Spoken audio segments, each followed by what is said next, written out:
साथियों नमस्कार, मैं अवनीश सिंह टारगेट विद अवनीश पर आप लोगों का बहुत बहुत स्वागत करते हैं। साथियों ये अभी हम हिस्ट्री का वीडियो बना रहे हैं। हिस्ट्री के वीडियो में अभी जो पिछला बना हुआ था वो मगध साम्राज्य का उद्भव और विकास के बारे में बना हुआ था।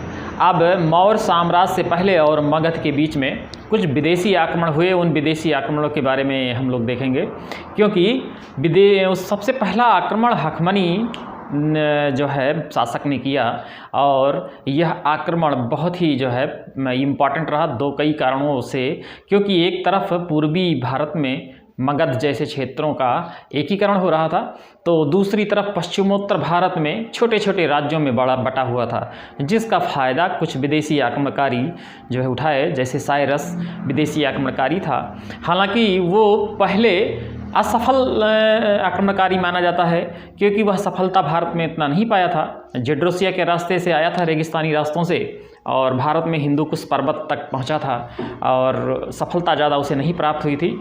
लेकिन उसका उत्तराधिकारी दारा प्रथम ये भारत में सफल आक्रमणकारी माना जाता है।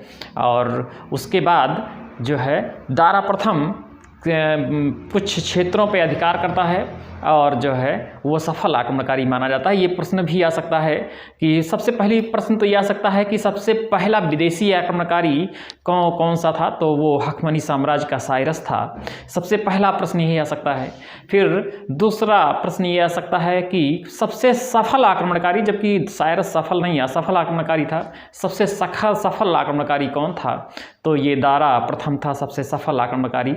और फिर इसके बाद ये सिकंदर आते हैं, और सिकंदर जो है ईरानी जो ये हखमनी साम्राज्य है इसको समाप्त करके, ये मकदूनिया का शासक था सिकंदर, और ये यूनानी आक्रमणकारी है ये सिकंदर, और ये भारत पर आक्रमण करता है।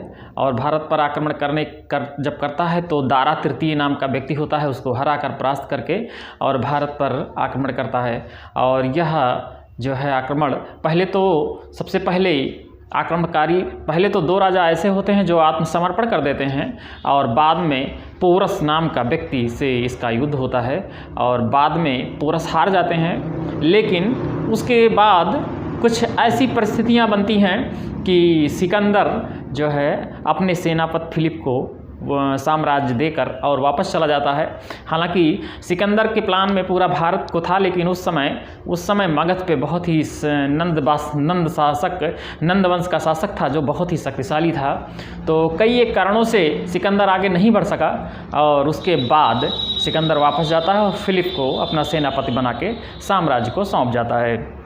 इस दरमियान सिकंदर अपने विजय अभियान में दो नगर भी बसाते हैं, निकैया, और अपने विजय अभियान के नाम से निकैया, और जो है एक अपने घोड़े के नाम पर नगर बसाते हैं।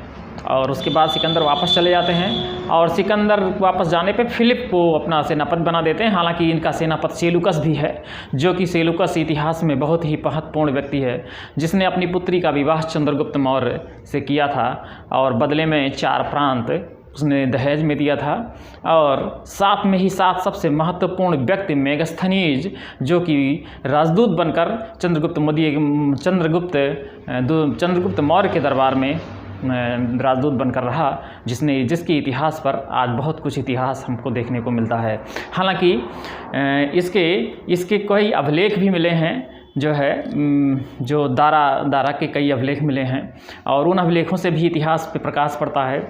और इसके कुछ विदेशी जो ये आक्रमणकारी थे, इन आक्रमणकारियों से कुछ हमें यानी भारत को लाभ भी मिला।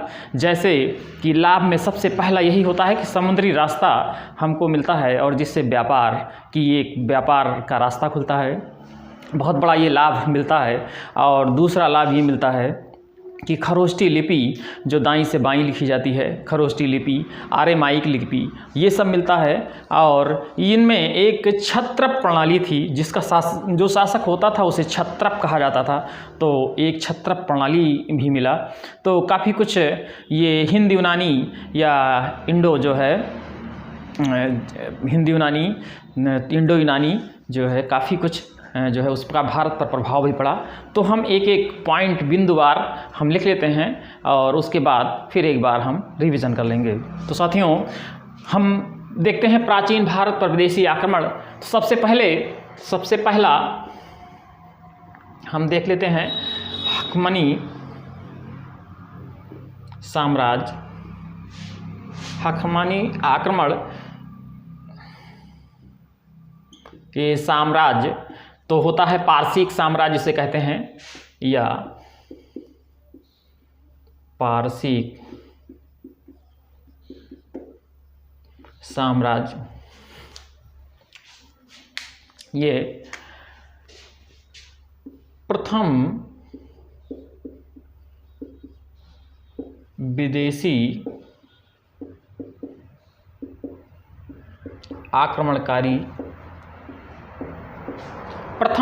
आक्रमणकारी होते हैं।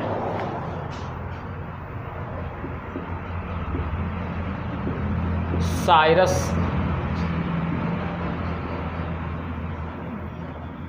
प्रथम आक्रमणकारी होता है और इस वंश का संस्थापक का नाम है, इस वंश के संस्थापक का नाम साइरस था। यह 599 ईस्वी पूर्व से 529 ईस्वी पूर्व तक शासन करता है। यहीं पे हम लिख लेते हैं 599 से 529 ईस्वी पूर्व तक शासन करता है।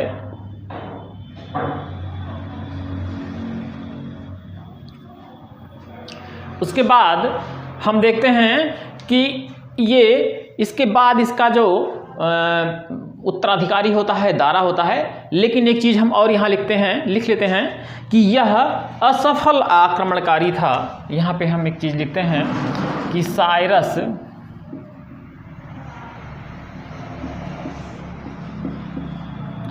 एक असफल आक्रमणकारी था।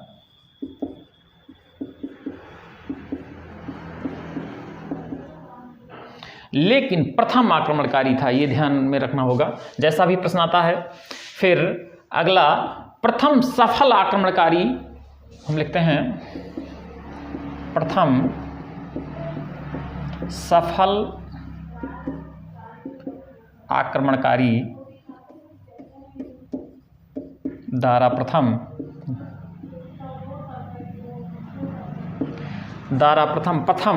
सफल आक्रमणकारी दारा प्रथम, जो साइरस का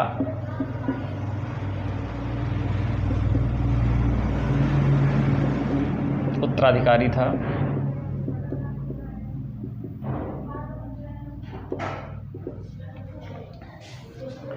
ये जो साइरस था, साइरस के बारे में एक चीज़ और अगर हम यहाँ पे हम नोट करके लिख लेते हैं कि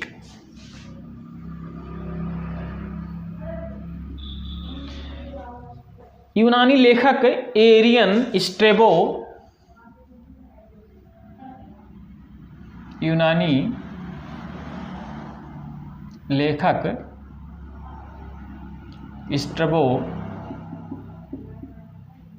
एरियन तथा हेरोडेटस इसे शक्तिशाली शासक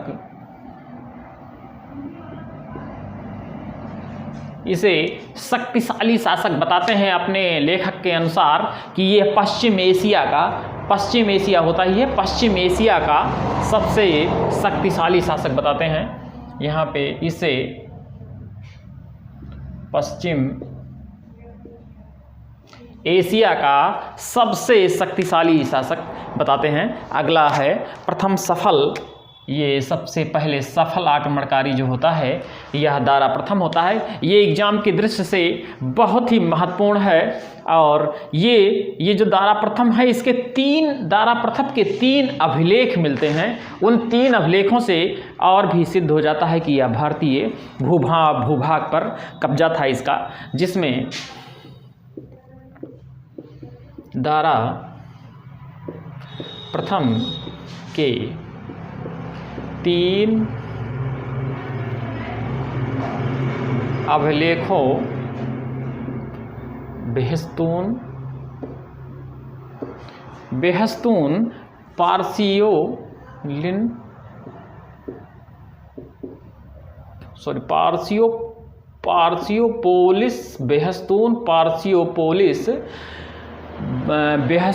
पार्सियोपोलिस और नक्शे रुस्तम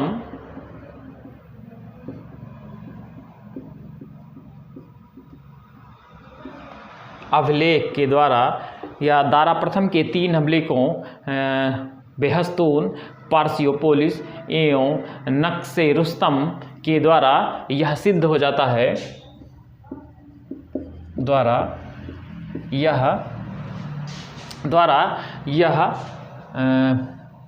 सिद्ध होता है कि दारा प्रथम सिंधु नदी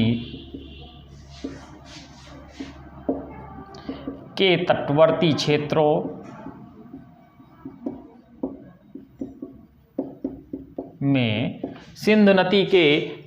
क्षेत्रों में अधिकार था। बहुत ही इम्पोर्टेंट है। अब ये जो है हखमनी आक्रमण, जो कि पहला आक्रमण था, और पहला आक्रमण में हम सबसे पहले यही देखते हैं कि सबसे पहला आक्रमण यह हखमनी साम्राज्य के साइरस प्रथम के द्वारा था और यह असफल आक्रमणकारी होता है। लेकिन उसके बाद जो सफल आक्रमणकारी होता है वह दारा प्रथम होता है और यह साइरस का उत्तराधिकारी होता है। हालांकि साइरस को जो वहाँ के यूनानी लेखक इसको बहुत ही शक्तिशाली, स्ट्रैबो एरियन जैसे लोग इसको बहुत ही शक्तिशाली शासक यानी पश्चिम एशिया का सबसे शक्तिशाली शासक बताते हैं। और फिर दारा प्रथम के 3 अभिलेख मिले हैं। ये तीनों अभिलेख बहुत ही इंपॉर्टेंट हैं। बेहस्तून, पार्सियोपोलिस एवं नक्शे रुस्तम, ये दारा प्रथम के सब अभिलेख हैं। और एक बात और, सबसे पहला सफल आक्रमणकारी भारत पर, तो वो दारा प्रथम पे निशान लगेगा। बहुत ही इंपॉर्टेंट है ये। उसके बाद यहाँ पे हम एक चीज़ और देख लेते हैं कि आखिर इससे हमें इन आक्रमणकारियों से क्या लाभ मिले, क्योंकि आक्रमण हमने जैसा बताया कि जहाँ पे पूरब में एक तरफ एकीकरण हो रहा था उसी समय, जैसे मगध में उस समय एकीकरण बहुत ज़्यादा हो रहा था और बहुत ही शक्तिशाली होता जा रहा था, वहीं पे पश्चिम भारत में तक्षशिला, कांधार और काबुल या जैसे क्षेत्र जैसे, और उधर जेड्रोसिया और ईरान और मकरान जैसे तट, यहाँ पे छोटे छोटे राज्य थे जिनको जीतना बहुत ही आसान था। तो ये जो है दारा प्रथम, साइरस ने इसको देखा और दारा प्रथम उसको बढ़िया से करके और ये करते हैं, राज्य को जीतते हैं। अब इन विदेशी आक्रमणों से कुछ लाभ भी मिले, जैसे कि मैंने बताया कि समुद्री रास्तों का पता चला, जिससे कि व्यापार को बढ़ावा मिला, व्यापारिक लाभ मिला। दूसरा, आरामाइक और खरोष्टी लिपि का पता चला। और तीसरे, एक अभिलेख पद्धति, जो अभिलेख अभी इनका है, तो ये अभिलेख पद्धति भी मिला, जो कि हम देखते हैं अशोक के द्वारा अभिलेखों के द्वारा जो प्रजा को संदेश दिया जाता है, यह अभिलेख बहुत ही अच्छा माध्यम साबित होता है उस समय। तो ये चीज़ हमको पता चलता है। फिर अगला हम देख लेते हैं कि सिकंदर के बारे में हम देख लेते हैं। दूसरा, ये एक चीज़ यहीं पे लिख लेते हैं, फिर इसका स्क्रीनशॉट ले लीजिए। जब सिकंदर भारत पर आक्रमण करता है तो उस समय दारा तृतीय भारत पर शासन करता रहता है। तो ये चीज़ हम लिख लेते हैं, चाहे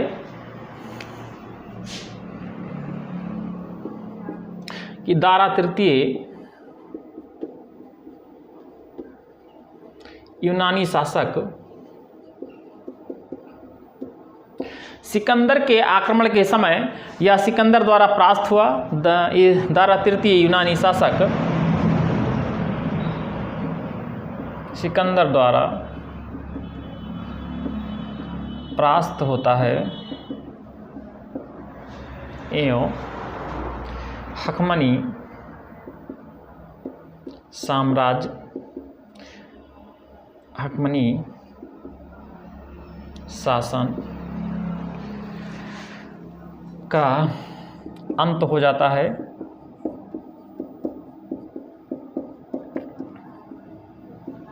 एवं मकदूनिया के शासक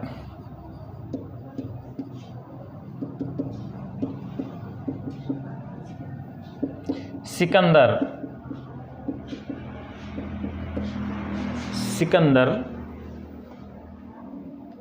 मकदूनिया के शासक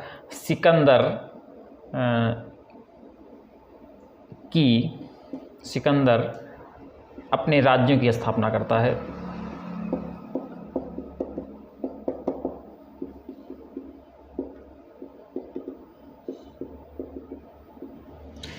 ये तो हुआ ये हखमनी आक्रमण और जिसे पारसी साम्राज्य कहा जाता था, हखमनी आक्रमणकारी थे, प्रथम थे। ये इतना हुआ। अब इसका स्क्रीनशॉट ले लीजिए। फिर हम सिकंदर के बारे में, जो मकदूनिया का शासक था, सिकंदर के बारे में, यह दुनिया को जीतने के बाद बहुत जो है फिर भारत की तरफ आया था और उस समय भारत बहुत पूरी तरीके से एकीकरण होकर और बहुत ही शक्तिशाली, मगध का बहुत ही शक्तिशाली शासक नंद वंश का जो है नंद वंश शासन कर रहा था। तो इसका स्क्रीनशॉट ले लीजिए, फिर इसको हम मिटा दें।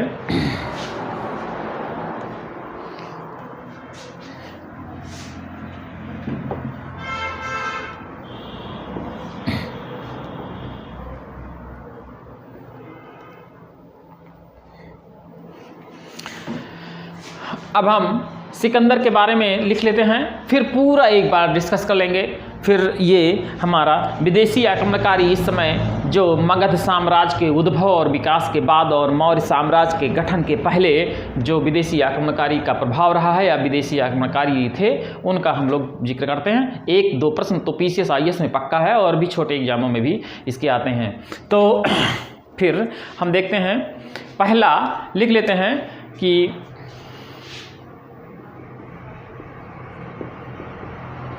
ईरानी आक्रमण के पश्चात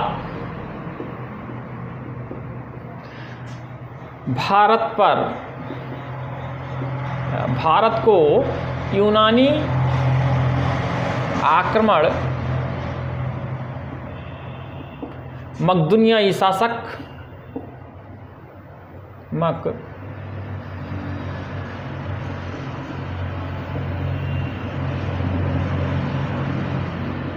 मकदूनियाई शासक सिकंदर के आक्रमण का सामना करना पड़ा।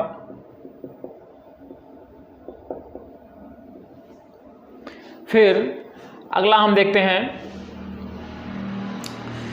ये जैसा कि हमने बताया कि ईरानी आक्रमणकारी यानी कि हखमनी जो शासक था वो ईरान का ईरानी आक्रमणकारी कहा जाता है। और उसके बाद यूनानी आक्रमण जो मकदूनिया का शासक था सिकंदर, उसका पड़ता है।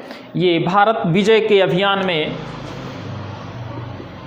फिर दूसरा लिखता है, लिख लीजिए, भारत विजय के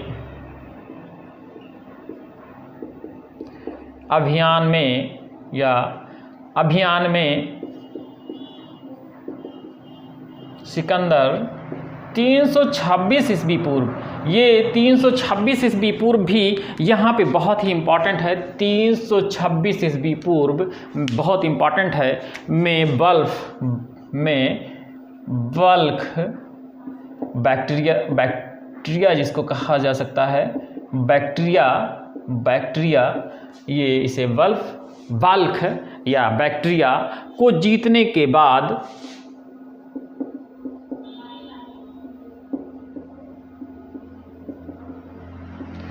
काबुल होता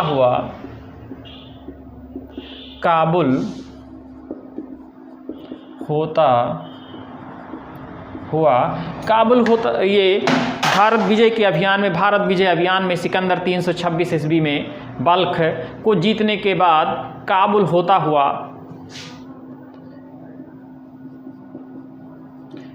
हिंदुकुश पर्वत को पार करता है। ये उसके बाद तक्षशिला में आम्भी का आत्मसमर्पण हो जाता है। तक्षशिला में आम्भी का जो है आत्मसमर्पण हो जाता है। हालांकि एक शासक और होता है, शशि नाम का व्यक्ति होता है। तो यहाँ पे लिख लेते हैं इस चीज़ को हम।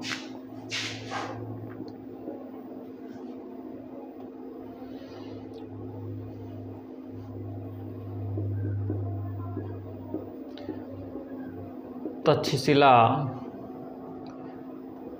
के शासक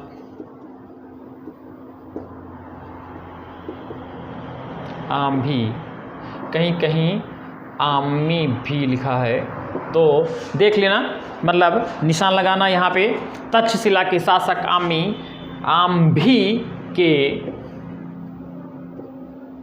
आत्मसमर्पण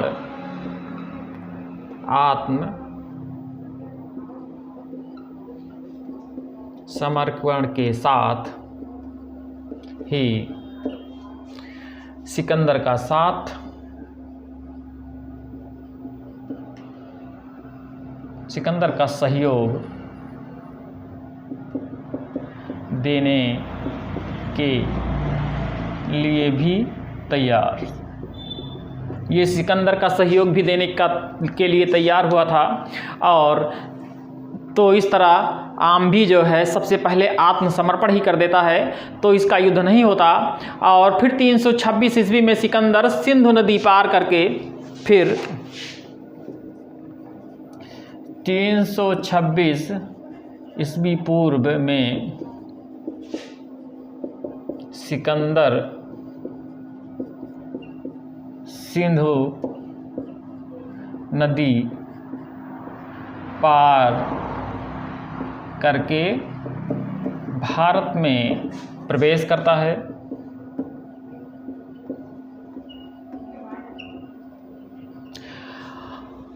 भारत में प्रवेश करता है, और जब भारत में प्रवेश करता है तो उसका सबसे पहला युद्ध पौरस, जिसका नाम होता है पौरव के राजा पौरस, उसका युद्ध होता है। झेलम नदी के तट पर होता है, जो वितस्ता के युद्ध के नाम से प्रसिद्ध है। तो वो लाइन हम लिख लेते हैं यहाँ पे। तो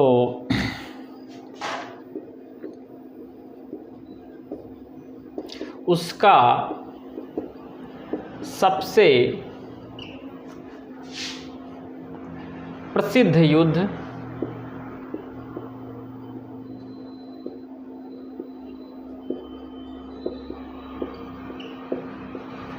झेलम नदी के तट पर, झेलम नदी के तट पर पौरव के राजा पौरस से होता है, जिसको पौरस होता है, यहाँ से लिख लेते हैं, जिसे वितस्ता का युद्ध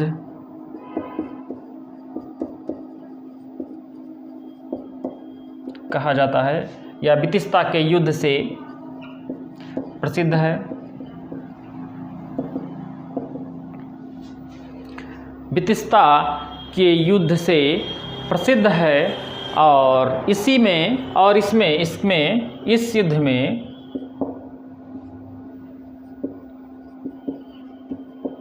पौरस पराजित होता है। इस युद्ध में पौरस पराजित होता है। हालांकि पौरस बहुत ही वीरता से युद्ध होता है, इसके वीरता से ये सिकंदर बहुत ही प्रभावित होता है, और उसके मन में आता है कि छोटे से राज्य का यह व्यक्ति इतना शक्तिशाली हो सकता है, तो अगर एकीकरण जो भारत का, अगर पूरा जो है भारत जहाँ पे होगा तो कितना शक्तिशाली होगा, इसका कल्पना सिकंदर को हो गया था, इसका मतलब अंदाजा सिकंदर को हो गया था। और उसके बाद ये जो नगर जीतता है, यहाँ पे एक चीज़ हम देख लेते हैं। ये जीतने के बाद निकैया, विजयनगर और बुकाफेला इसके घोड़े का नाम होता है, तो 2 नगरों की स्थापना करता है। तो यहाँ पे हम लिख लेते हैं कि सिकंदर अपने भारत विजय, पूरा भारत विजय नहीं लिखते हैं, सिकंदर अपने विजय के उपरांत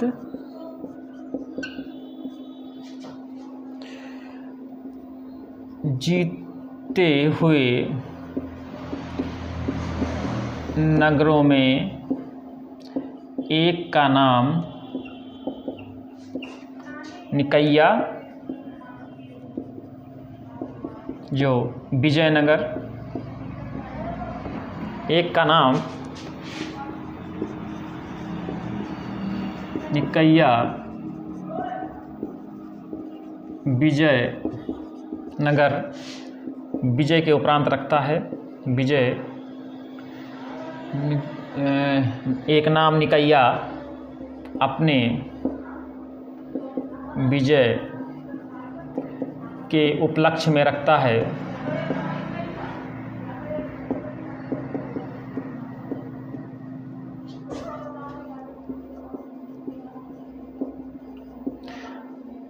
तथा दूसरे नगर का नाम अपने घोड़े, अपने प्रिय घोड़े, अपने प्रिय रखता है, अपने विजयनगर निकैया तथा उपलक्ष्य में रखता है, तथा दूसरे नगर का नाम अपने घोड़े के नाम बुकाफेला, अपने घोड़े के नाम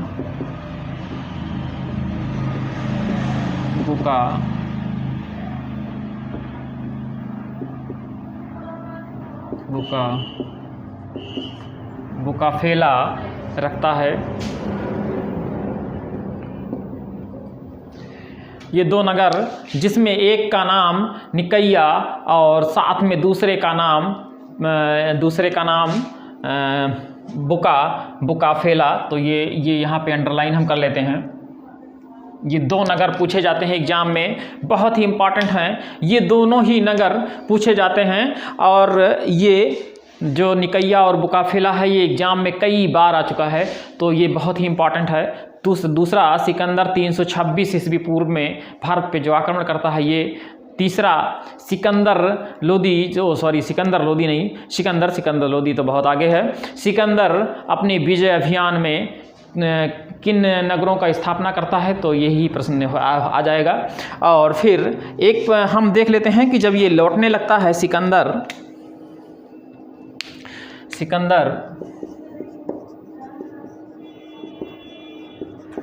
लौटते समय अपने सेनापति फिलिप को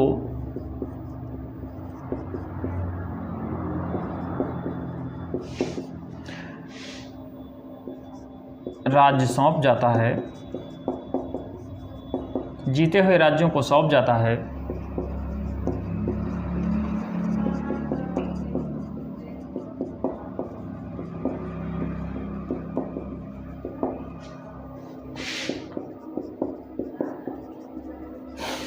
और एक फैक्ट हम और लिख लेते हैं यहाँ पर, सेल्यूकस भी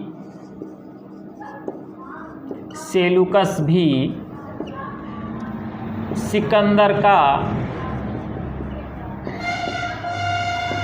सेनापति होता है।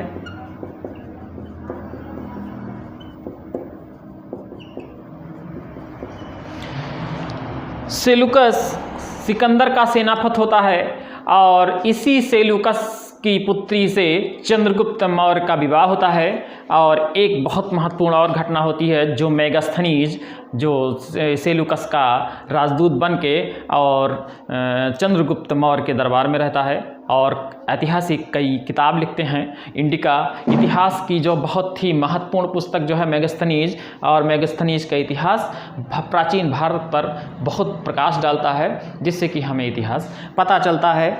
तो एक बार हम पूरे का रिवीजन ले लेते हैं।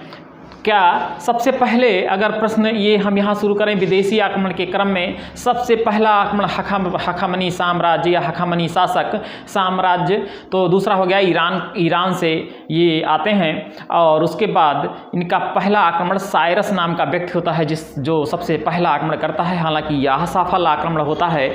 और इसके बाद दारा प्रथम जो सफल आक्रमणकारी होता है और वह हिंदू कुश पार करके और भारत पे सफल सफल आक्रमण करता है और दारा प्रथम के बाद उसके उत्तराधिकारी चलते हैं और दारा तृतीय जब सिकंदर यहाँ पे आक्रमण करता है तो यहाँ दारा तृतीय शासन करते हैं और दारा तृतीय को सिकंदर हरा करके और खुद यहाँ पर भारत में प्रवेश करता है। और जब सिकंदर यहाँ पे आक्रमण करता है तो उससे पहले जो कई एक जो है वहाँ पे छोटे छोटे राज्यों में बटे होते हैं और उसका आसानी से जो है बहुत ही आसानी से वह वहाँ पे सत्ता स्थापित करने में आसानी होती है। और जब सिकंदर आक्रमण करता है तो भारत पे नंद वंश का, भारत के पूर्वी प्रदेशों में नंद वंश का स्थापना रहता है। हालांकि नंद वंश मतलब वहाँ तक भी प्रसिद्ध था, लेकिन नंद वंश का विस्तार बहुत बड़े क्षेत्रों में था। तो जो छोटे छोटे राज्य थे उनको तो जीत लिया, जैसे पोरस को जीतना। और उससे पहले आत्मसमर्पण, ये भी प्रश्न आ सकता है किसने आत्मसमर्पण किया था, तो आम्भी ने आत्मसमर्पण किया था। और सबसे प्रसिद्ध युद्ध इनका कौन सा था, तो झेलम नदी के तट पर जो बितिस्ता का युद्ध है, झेलम नदी को बितिस्ता भी कहा जाता है, बितिस्ता का युद्ध के नाम से प्रसिद्ध है। और सिकंदर ने 2 नगरों की स्थापना किया था, वह बहुत ही इंपॉर्टेंट है। तो इतना जो है विदेशी आक्रमणकारी का ये कंप्लीट है, ये लेक्चर कंप्लीट है। इसमें कुछ भी नहीं बचा हुआ है, इससे बाहर कुछ भी नहीं आएगा, IAS हो या PCS हो।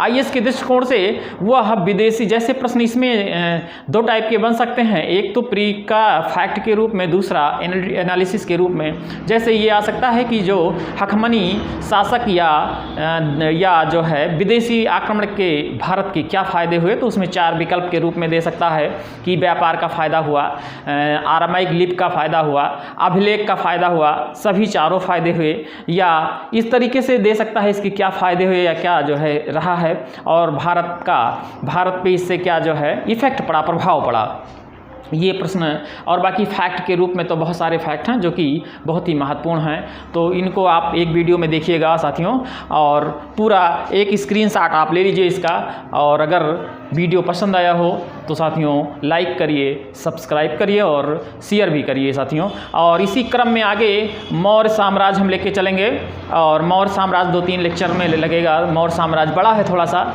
और बहुत ही इम्पॉर्टेंट भी है, वह मेंस और प्री दोनों के दृष्टि से मौर्य साम्राज्य बहुत इंपॉर्टेंट है।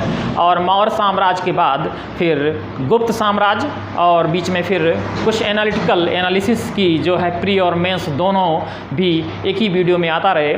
तो और उसके बाद पूरे प्राचीन भारत का एक मैराथन भी हम लेंगे, फिर जल्दी ही मेडोल में आ जाएंगे। और मॉडर्न ये परीक्षा जो मेंस की होगी उससे पहले ये पूरा कंप्लीट होगा मेरा हिस्ट्री का जो है पूरा ये। और उसके बाद साथियों आप देखिए, और भी हम ये नहीं कहते कि केवल मेरा ही, और भी अगर आपको पसंद आया हो तो देखिए, कोई भी फैक्ट छूटेगा नहीं। और साथियों मेरा यही प्रयास है कि कई किताबों से अध्ययन करके और आप तक बेहतर से बेहतर पहुंचाया जाए। साथियों नमस्कार, जय हिंद।